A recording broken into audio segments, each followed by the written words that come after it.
guys, welcome to Lair of the Lycan, aka the home of metal.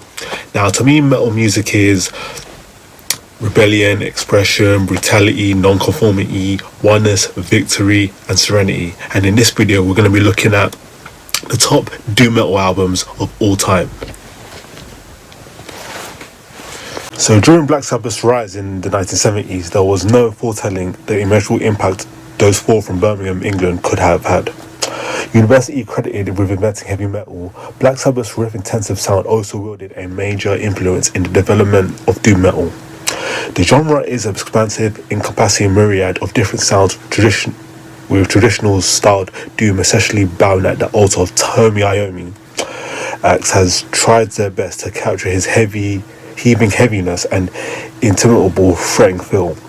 Themes of isolation, depression, questioning life and purpose, love lost, and other dark emotions permeate this branch of metal's evolutionary tree, largely thanks to Sabbath.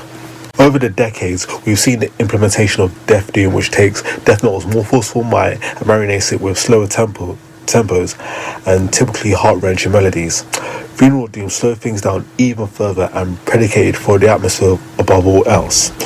Elsewhere, metal feels empowering as its cathartic means of expressing rage and more volatile emotions, while doom sticks to the more tender side, certainly a niche within the broad spectrum of heavy metal. With nearly 50 years of material to pull from, I've managed to secure some of the top doom metal albums, so here, let's go. New York's Winter, like so many early underground doom acts, issued just one album, Into Darkness. Like a slower Celtic frost, think Procreation of the Wicked at half speed. Winter borrowed further down subterranean trails with impossibly vicious riffing that would eventually dance and break free with the might of more up-tempo licks, constantly pushing the needle for lower-end cavernous drum fills and the toxic Avenger-like vocal presence further to add to this cult classic. Finland's Reverend Bizarre were a treasure of the 21st century doom, known for their prolonged song lengths, not uncommonly pushing 15 minutes, strolling along through minimalist but essential bass lines and rolling swinging riffs. Crush the Insects not only features body standards but fine-tunes their choppier offerings like the romping 102 of Doom Rides Out and Cromwell. New Age Doombringers Swallow the Song kickstarted their career with the sprawling and sullen beauty of The Morning Never Came. Borrowing cues from Death Doom's elder statesmen, they forged their own sound immediately and draped their ominous rhythms, ghostly clean-toned guitars, and regal synths. By 2003, this album served as perfection intersection of just about how everything Doom had embraced in all facets, nearly bundling it all together in this cinematic offering. Morgion gathered the storm clouds in Orange County, California with their sublime take on Death Doom. Their sophomore effort, Solinari, effortlessly flows from clean-toned, psych-tinged, meandering, accented by whispering raws to bolder pushing riffs driven by tumbling drum fills. These facets of their sound are etchingly entwined across enduring tracks like the 10-plus minute Nightfall Eternal and the shorter but just as effective Cantile. Funeral doom pioneer Skepticism embody every bit of the genre's title. Their minimalist approach has yielded incredible results, made immediately clear on their 1995 debut. Stone Crowley, the band focuses less on riffs and more on a sullen atmosphere which is driven by the eerie keyboard work and booming resonating drums. These spins never deviate from their molasses pace and are absolute purists in their art form. Sleep's Dope Smoker has been released in a variety of formats under different titles, the first being Jerusalem. Dope Smoker is endorsed by bassist vocalist Al Cineros and 11 minutes longer than Jerusalem, so why not go with a more Matt Pike riffage, right? The 63-minute single track album implores you to drop out of life with a bong in hand and follow the smoke towards the riff-filled land. It's a convincing opening statement, so sit back and listen to the tectonic sliding riffs from some of Doom's absolute best set of hands. Trouble were among Metal Blade's early lineup as independent label feverishly churned out the best of the North American scene had to offer in the early to mid in the early to mid 80s. Psalm 9 was originally an eponymous release, later retitled, combining the best of England's between their new wave of British heavy metal scene and Black Sabbath. Playing on Christian themes, they walk the tightrope between traditional metal and doom. They accelerated on the charging assassin and slowing down elsewhere on the title track and balancing both the opener, the tempter. Alright, we've all done it. Yes, we're talking about busting out a breakup album. Misery loves company and we seek shared emotion through the music, and there might not be much more pain-soaked album than Warnings watching from a distance. Heart-stabbed, dissonant melodies bleed from frontman Patrick Walker's guitar as unhinged vocal desperation nearly overtakes him with each passing line, which plunges further a bottomless, increasingly black emotional well. Prepare to be transported back in time where feudal systems ruled the civilized land and castles loomed large and signaled strength, power and protection.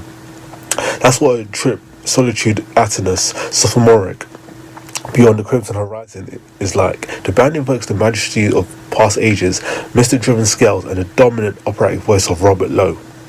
With a flair of traditional metal hooks, Solitude Atenus gyrating riffage exchanged with low infectious phrasing on cuts like Seeds of the Desolate and Hourglass. Paradise Lost came up as one of the three pillars of British death doom movement. On Gothic, they tie their theme from in with thoughts of death, the end and despair. Nick Holmes' gravel tone barking condenses trade-off with Gregor McIntosh's rapturous melodies, and the free-flowing nature works well with their more gallop-centric, death metal-rooted rhythms. Unlike many of their contemporaries, Paradise Lost composed much sort of songs leaning on the feel of traditional metal in songwriting. What to call funeral doom merchants, Ahab completely mastered their craft on their debut album, The Call of the Wretched Sea, inspired by the time-honoured Moby Dick. The German outfit imaginally expressed the seemingly endless expanse of the virtually empty ocean with rippling, watery clean tones and moaning. While like rhythmic drones, the drum in here is like among the best committed to the genre, surprisingly technical and cymbal flourishes and feels we're still sticking to the genre's narrow blueprint. Sabotage is one of the most influential records in what went on to become traditional doom. One need look no further than a tectonic opening to the riff, symptom of the universe, showcasing that doom wasn't merely limited to tempo but the feeling behind the riffage. The two real highlights here are the lengthier compositions Megalomania and The Writ, writing simple yet effective for miles on end. The themes of futility, questioning life would also fuel decades of future lyrical doomsayers. Themselves down to a three-piece, Sleep ramped up the psychedelia on riff charged Holy Mountain. Both Dragonaut and Some Grass interlude were featured on the Gummo soundtrack, giving Sleep a fair amount of attention. Nobody has come to imitating Tommy Iommi than Matt Pike, and he unfolds riff after hypnotic riff in the vein of Sabbath Overlord, with Al Sinistros walking around with articulate bass fills. This is an essential stoner album and a branch of the old Doom tree. To depart Napalm Death, Lee Dorian did a 180 in terms of speed, going from blast-centric grindcore to forming Cathedral, a Sabbath borrowing doom outfit. Are they all? Their Forest of Equilibrium debut is one of legend, but the group's signature sound arrived on one album later with the Ethereal Mirror. Dorian's animated eccentric vocal presence was now cemented, acting as a ringleader, directing highly fitness sledgehammer riffs through the demented world displayed on the front cover. After trying and failing to retain Johan Landquist, Candlemass enlisted the brilliantly operatic Messiah Mark Collin as the new frontman of the Swedish outfit. While their debut is iconic, this is where Candlemass' signature sound came together, marrying lunging pendular riffs with the powerful pipes of Mark Collin. Every bit of this deserving term epic. The singer's lung capacity boasted with already mammoth riffage as Nightfall unfurled what would come to be the genres like classics like Well of Souls, Samaritan and Bewitched. For those who want a life for heavy metal's ascension, Born Too Late has become their slogan.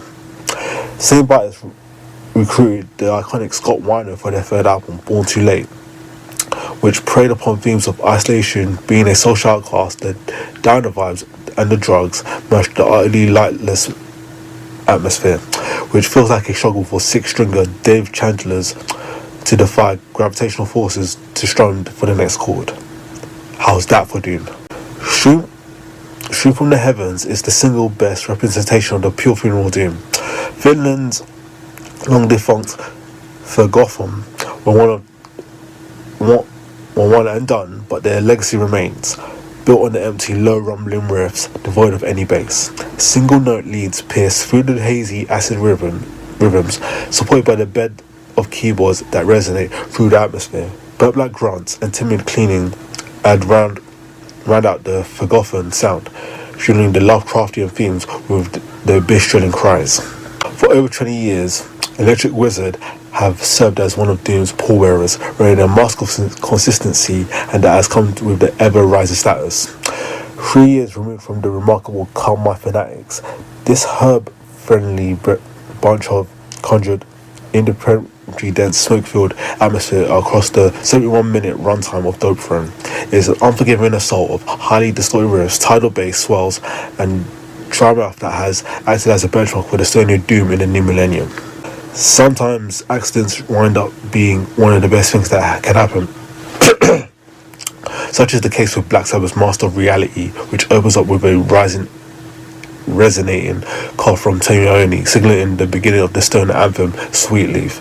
Here, Sabbath tackled issues with mortality and what happens after death, showing contempt for religion along the way.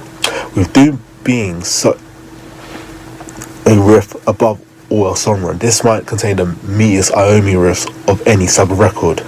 And sticking and concluding, Black Sabbath released Paranoid in 1970, and building off their now legendary self-titled debut, they truly arrived at their game-changing sound just a few months later on Paranoid, and it's not too often a song stretching past 7 minutes catches the fire, but the Brits just that with their anti-war statement War Pigs.